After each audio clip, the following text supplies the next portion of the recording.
آج غوث پاک کے قول بڑے پیارے مجھے ملے، بڑے ہی پیارے، میں نے کہا یہی لے کے چلتے ہیں۔ غوث پاک لکھتے ہیں کہ ایک عظیم صوفی کا قول ہے، دنیا اور آخرت کی بھلائی 5 میموں میں ہے۔ میم، لام میم نون نہیں ہوتا، میم۔ میم محبت کی، میم محنت کی، میم محمد کی، میم مواصلات کی، اور میم مراجعت کی۔ اور امام کشیری رضی اللہ عنہ لکھتے ہیں کہ محبت کیا ہے؟ محبت ایک ایسی حالت کا نام ہے جو بندے کے دل میں پیدا ہوتی ہے، جو الفاظ اور عبادات کے ذریعے بیان نہیں کی جا سکتی۔ محبت کیا ہے؟ کسی نے پوچھ رہا ہو تو بلال حبشی کے پاس چلتے ہیں کہ بلال تو بتا محبت کیا ہے۔ اس نے نماز پڑھ کے نہیں بتایا محبت کیا ہے، اس نے تپتی ریت پہ لیٹ کے اپنے جسم کے اوپر پتھر رکھوا کے پھر کہا انا الحق انا الحق، پھر کہا لا الہ الا اللہ محمد رسول اللہ۔ اس نے بتایا کہ محبت تو یہ ہے، اس کو ایکسپلین نہیں کیا جا سکتا، نہ الفاظ میں نہ عبادات میں۔ یہ امام کشیری رضی اللہ تعالیٰ کا قول بڑا مشہور قول ہے، بڑی دیر لوگوں کے ذہن میں انشاءاللہ تعالیٰ تر و تازہ رہے گا کہ محبت اصل میں کیا ہے۔ شیخ عبد القادر الجیلانی البغدادی علم کی راہ میں دیوانے تھے، علم سیکھنے کے لیے بہت زیادہ شوق رکھتے تھے، اور جس کا علم اس کو حلم سکھا دے، حلم جانتے ہیں؟ بردباری، عاجزی، انکساری، جس کا علم یہ سکھا دے سمجھ لیں اس نے صحیح علم حاصل کر لیا ہے۔ اور جس کا علم گردن کو اکڑوا دے، تصویر بھی جتنی لگی ہوں الیکشن پہ سب میں گردنیں اکڑی ہوں، ہیں معاف کرنا، آکڑ تے اللہ تعالیٰ نے کسے دی بھی نہیں پسند، آکڑ تے اللہ تعالیٰ نے کسے دی بھی نہیں پسند، چاہے وہ کوئی بھی ہوئے تو۔ اور وہ تو خیر علم ان کے پاس تو علم ہے ہی نہیں۔ میں تو اکثر کہا کرتا ہوں کہ it is a skill not knowledge. Knowledge وہی ہے جو میرے اور آپ کے کریم آقا محمد مصطفیٰ صلی اللہ علیہ وآلہ وسلم ہمیں دے کر گئے ہیں۔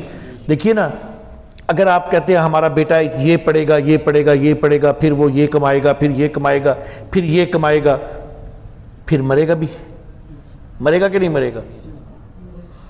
اگر آپ کہتے ہیں ہمارا بیٹا دین پڑھے گا، پھر یہ کرے گا، پھر یہ کرے گا، پھر یہ کرے گا، پھر یہ کرے گا، مرے گا بھی، دونوں مر گئے ایک وقت پہ، آگے چلے گئے۔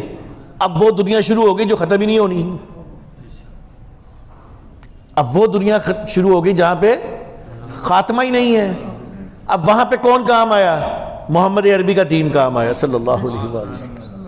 وہاں پہ یہ انجینئرنگ کام نہیں آئی، ڈاکٹری کام نہیں آئی، ڈاکٹروں کے دلوں میں ذرا سا بھی خوف نہیں رہا۔ میں نے کئی اپنے جاننے والے ڈاکٹروں کو ملنا چھوڑ دیا صرف اس لیے کہ میں نے ان سے خود کانوں سے یہ بات سنی کہ یہ فلاں مشینری میں نے اتنے لاکھ کی خریدی اور 1.25 مہینے میں پیسہ پورا کر لیا۔ وہ نہیں دیکھتے سامنے والا جو ہے وہ کس حالت میں ہے اور کس طرح وہ فیس اکٹھی کر کے لایا ہوا ہے، وہ یہ دیکھتے ہیں ہماری فیس پوری 5,000 ہماری ٹیبل پہ ہونی چاہیے تو ہم نے مریض دیکھنا ورنہ نہیں دیکھنا۔ تو پھر اس ڈاکٹری کا وہ جو ایک اوتھ ہوتا تھا جو ایک لیا جاتا ہے کہ ہم انسانیت کی خدمت کریں گے، جب آپ انسانیت کی خدمت ہی نہیں کرتے تو اللہ آپ کو اجر کہاں سے دے گا؟ اللہ تعالیٰ تو کہے گا تو نے ڈاکٹری کی تھی پیسہ کمانے کے لیے، تجھے خوب پیسہ دیا، تو نے انجینئرنگ کی تھی نام کمانے کے لیے، تجھے خوب نام دیا، تو نے میرے نبی کا دین تو سیکھا ہی نہیں تھا، میں تجھے کیا حصہ دوں؟ آخرت میں تیرا حصہ ہی کوئی نہیں ہے۔ حصہ تو اس کے پاس ہوگا جس کے پاس آخرت کا علم ہوگا، علم مصطفیٰ ہوگا، علم نبوی ہوگا۔ اور پھر غوث پاک نے بڑی پیاری بات کی، بہت ہی، آپ نے کہا 10 خصلتیں ایسی ہیں جو جس کے اندر آ جائیں وہ ہیرا بن جاتا ہے۔ 10 خصلتیں جس انسان کے اندر آ جائیں وہ ہیرا بن جاتا ہے، اس جیسا انسان پھر کوئی نہیں رہتا۔ وہ ان میں سے پہلی یہ ہے، بندہ کسی صورت میں بھی اللہ کی قسم نہ کھائے، کسی صورت میں بھی اللہ کی قسم نہ کھائے، نہ سچی نہ جھوٹی۔ اس سے انوار الہیہ کا نزول بند ہو جاتا ہے۔ دوسری خصلت آپ نے فرمائی، بندہ قصدن یعنی جان بوجھ کر یا مذاقن ہر حالت میں جھوٹ بولنے سے بچے، اس لیے کہ جو جھوٹ سے بچ جاتا ہے اللہ تعالیٰ اس کا سینہ علم سے روشن فرما دیتا ہے۔ اور یہاں پہ جب ہم کسی چیز کی ابتدا کرتے ہیں وہیں جھوٹ سے کرتے ہیں، کسی چیز کی ابتدا کرتے ہیں وہیں سے جھوٹ شروع کرتے ہیں، جھوٹ سے شروع کرتے ہیں اور جھوٹ پہ خاتمہ کرتے ہیں، اور پھر ہم لیم ایکسکیوزز ڈھونڈتے ہیں، یار میں نے یہ ایسے تھوڑی کہا تھا، میں نے تو اس لیے کہا تھا، میں نے تو اس طرح کہا تھا، میں نے تو ایسے کہا تھا، پھر ہم لیم ایکسکیوزز ڈھونڈتے ہیں۔ تو جھوٹ جو ہے وہ قصدن جان بوجھ کر بھی اور مذاقن بھی چھوڑنا پڑے گا، تو پھر سینہ جو ہے۔ تیسری خصلت، کسی سے وعدہ کرتے وقت وعدہ خلافی سے ڈرے، یہ وعدہ نہ کرے۔ جو شخص وعدہ خلافی سے بچتا ہے اور ڈرتا ہے اس کے لیے سخاوت اور حیا کے دروازے کھول دیے جاتے ہیں۔ یہ اتنی بری چیز ہے، اتنی بری چیز ہے کہ میں آپ کو بتا نہیں سکتا، اور اتنی اچھی چیز ہے، اتنی اچھی چیز ہے کہ میں ابھی آپ کو دکھاؤں گا یہ کتنی اچھی چیز ہے۔ پہلے بری سن لیجئے۔ جی ابو جی پتر کتنے ہیں؟ میں تو ٹریفک پھنسے ہیں، میں تو ٹریفک پھنسے ہیں۔ اب جس نے پیسے لینے ہیں اس کا فون آیا، اوئی میں تو پیسے دینے ہیں، او بھائی کہاں ہو؟ یار میں تو بڑی ضروری کام کراچی آیا، فوتگی ہو گئی۔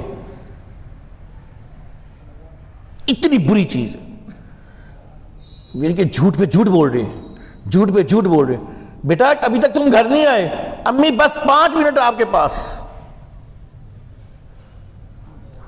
غلط تو نہیں کہہ رہا میں بائک چلا رہا تھا، میرے پیچھے میرا بیٹا بیٹھا ہوا تھا بڑا،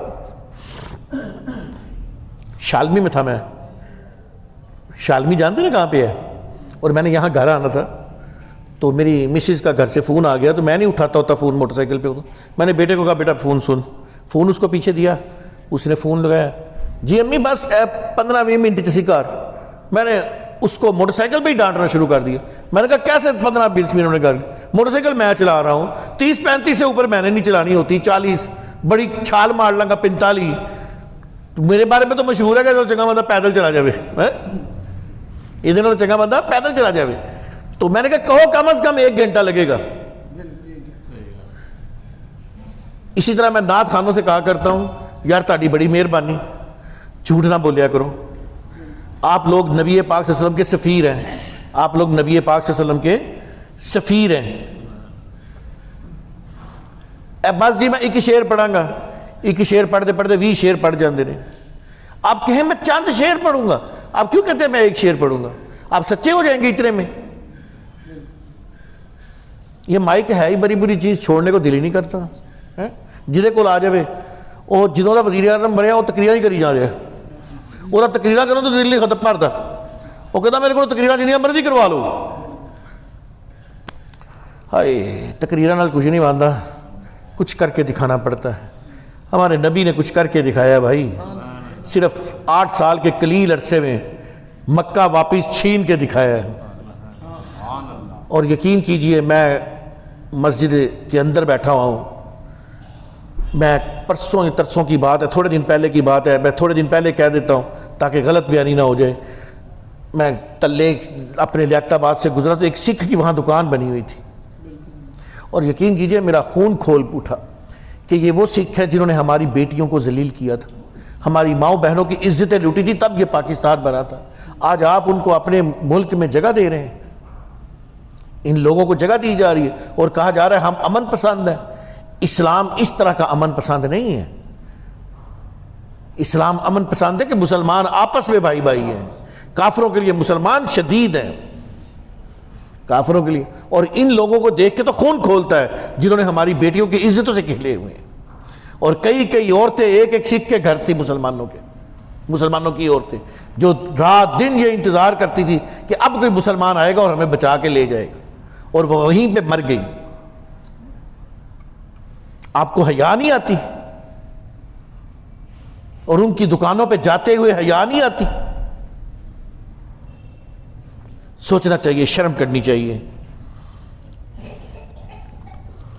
چوتھی خصلت، مخلوق میں کسی پر لعنت نہ کرے اور ذرہ بھر کسی کو اذیت نہ دے۔ مخلوق میں سارے آتے ہیں، مسلمان بھی آتے ہیں، کافر بھی آتے ہیں، عیسائی بھی آتے ہیں، اور مسلمان جب جنگ کے لیے نکلتا ہے تو مسلمان اعلان کر کے نکلتا ہے کہ جنگ صرف اسی سے کریں گے جو تمہارے ساتھ ہتھیار اٹھا کے سامنے آئے گا۔